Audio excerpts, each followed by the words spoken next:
Sasa wengine wamesema mambo mengi zaidi. Nataka kusema maneno machache. And I want to put these things in context.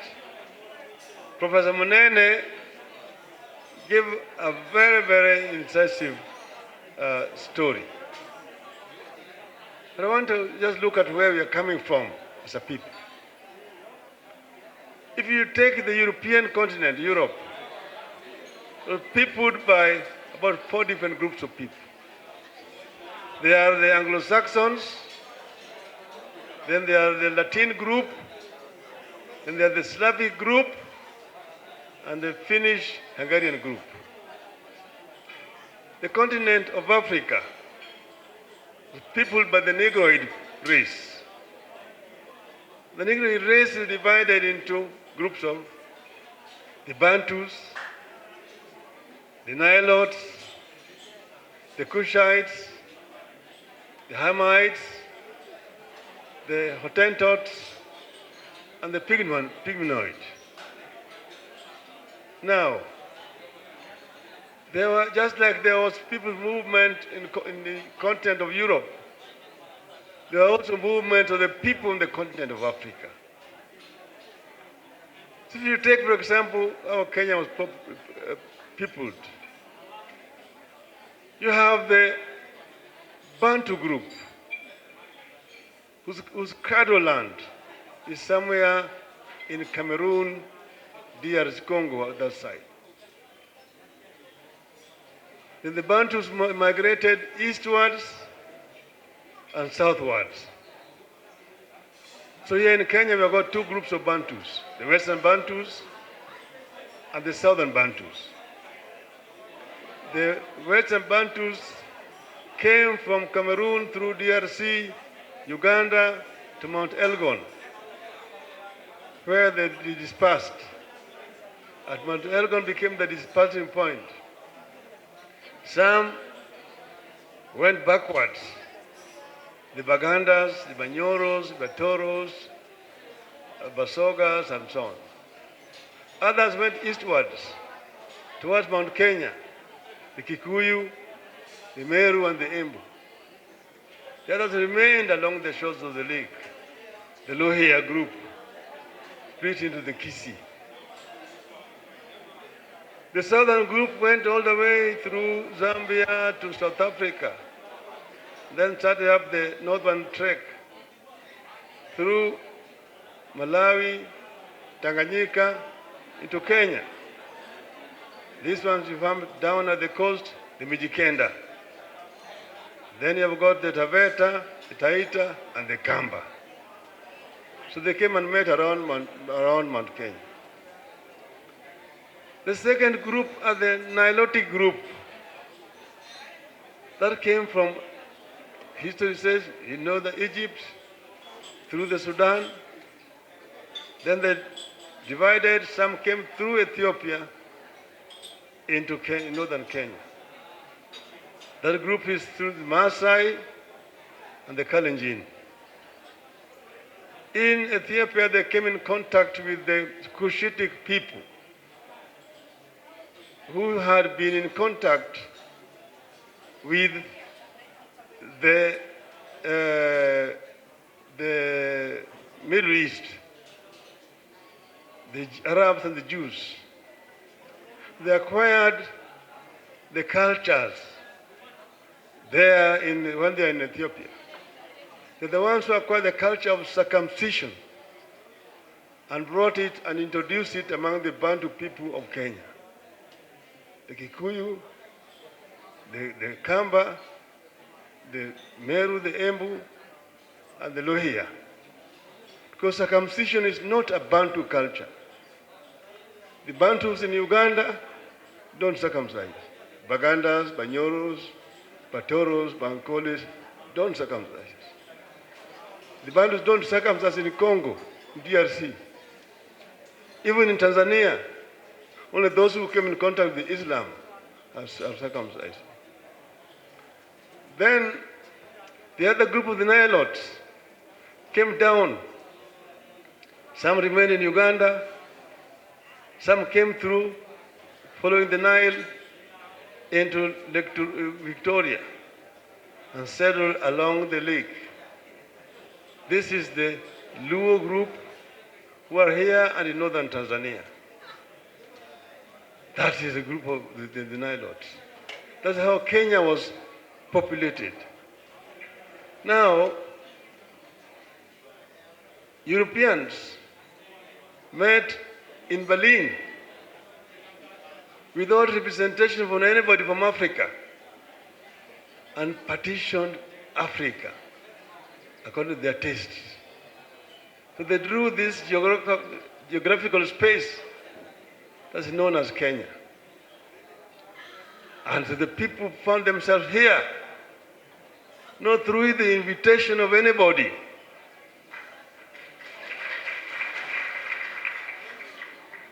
The Maasais were not invited by the Kikuyus, nor were the Luos invited by the Lohias, nor were the Kambas invited by the Maasai. They all just found themselves in this geographical space called Kenya. And they drew it according to their own tastes. Mount Kilimanjaro was in Kenya. It was given as a birthday gift by the Queen Victoria to Prince Bismarck of Germany on his 50th birthday. On your 50th birthday, I give you the highest peak in Africa, on Kilimanjaro. That's why you see the border between Kenya and Tanzania. It's a straight line from the lake out to Mount Kilimanjaro. It goes inside, it comes back again, and becomes a straight line all the way to Vanga. That's how it was. So now, the people have found themselves here. When the British came to rule this country, they imposed colonialism on the people of Kenya. Lord Delamere is the one who first came and came on a horseback from Somalia and came through Mount Kenya, went through the Rift Valley, all the way up to Nakuru and Joro, and found it a beautiful place to settle. He came back and told the governor and his people, this land is so beautiful. The railway line has been constructed. But to make this commercially viable, you need to do commercial farming here. Then he said that I'm ready to go back to England and bring people to settle here as farmers. If you can promise me that you'll give anyone who comes here 10,000 acres of land, free black labor. The governor and his cabinet agreed, and he signed a contract. That's how he went back to England to go and bring settlers to come and settle here. When he went to England, he addressed town hall meetings in London, in Manchester, in Birmingham, in Liverpool, telling them that down there we have captured a land that is flowing with milk and honey. Anybody who comes with me will get 10,000 acres for free. But at that time, the story about Africa was very bad in England. Oh, bilharzia, malaria, wild natives. Nobody wanted to come. So very few volunteered to come. In frustration, he came back. When he came back here, he decided to try down south. He said he went with a ship from Mombasa to Durban. There, in Durban, he addressed again town hall meetings. In Durban, Port Elizabeth, East London, Cape Town, Kimberley, and Johannesburg. There he found whites who have lived in Africa for generations. And they were actually laborers on other white men's chambers. So the story of their own land was very appealing. And that's how we ended up with Kaburus coming from South Africa to become settlers here, white settlers in what they call White Islands. Most of them were illiterate, the thumb printing. They were very ruthless with our people. Then they acquired the land forcefully from the slopes of Mount Kenya to slopes of Mount Elgon. They called it the White Highlands. In Laikipia, they decided to do ranching. They had started mixed farming. They were doing agriculture and also brought in dairy cows. The Laikipians, they decided to relocate the Laikipia Maasai to Narok and Kajiado. Around Naivasha, they opened up a 10-mile corridor for the Maasai to pass the Shenzi Kangombes to go down there. Those are in the books, historical records you can read.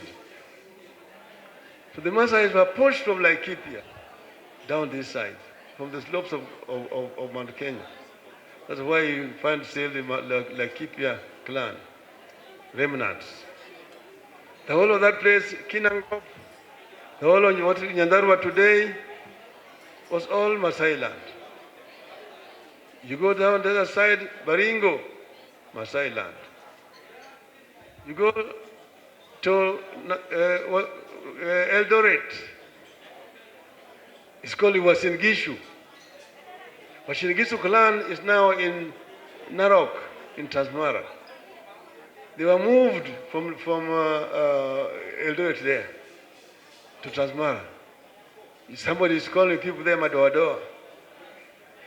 But the real owners of Eldoret, of that places there, are in Transmara. So he himself calling people Madoadoa, he's Madoadoa there, if that would be the case. But then now, you come down, Nakuru, Ngari Nakuru, a place of foul water. Naivasha, Ngari Naivasha, place of fresh water. Nairobi, Ngari Nairobi, the place of cold water.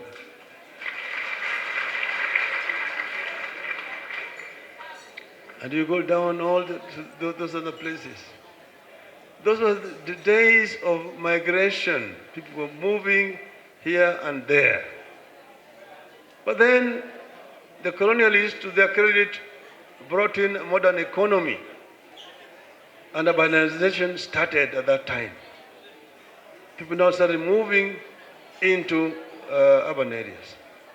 But before that, they had taken also the land of the Merus, the land of the Kikuyus, had been all pushed into what you call emergency villages. So they deprived Maasai of their land, they deprived Kikuyus also of their land, and the Merus. And this is really the background of the struggle for independence.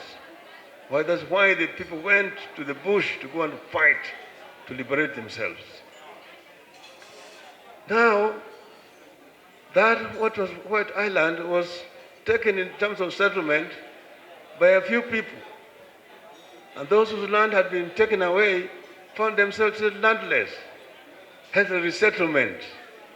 That's how now the Kikuyus were taken and settled in another part of the Rift Valley that time. It is not the fault of those Kikuyus you find in Njoro, or in Molu, or in Band Forest. It is not their fault. That's part of colonialism. But this is now the modern Kenya that we have, and you have to live with it. We must now develop a modern economy. Our people are suffering today because we have failed to transform our economy into a modern economy. People still depend on livestock, traditional livestock, depend on traditional agriculture. That is primitive way of existence. pre-industrial way of existence. We must move our people away from there. We must modernize our economy. And this is what happened in Europe, this happened in Korea. General Park Chung-hee called it Samuel-dong philosophy. If you look at Korea in the 60s and today, rural Korea in the 60s looks like our rural area today here. But go there and see what Korea is today. Europe was the same. Germany, where I lived for 8 years, was a divided country. Germany was a tribal nation. Germany is not as old and modern like England or France. There were tribes in Germany, just like we have tribes here in Kenya. And those who are called the Saxons, there are those who are called the Bavarians, they are called the Hessians, the Prussians, the Rhinelander, and so on. And they were fighting amongst each other. They hated each other. There was a time they were fought for 33 years of civil war. Until somebody called Otto von Bismarck, the Prince of Prussia, came to power. And he united them. And he told them that if you people do not unite and work hard, the English and the French are going to look down upon you like second-class Europeans. So introduce what is called the iron rule. Discipline, work or you are disciplined. That is the basis of Teutonic discipline. And it transformed Germany into a modern country. Today the Germans are proud people. They tell you, look at Mercedes-Benz, look at BMW. No Frenchman can make this. It can only be made by German technology.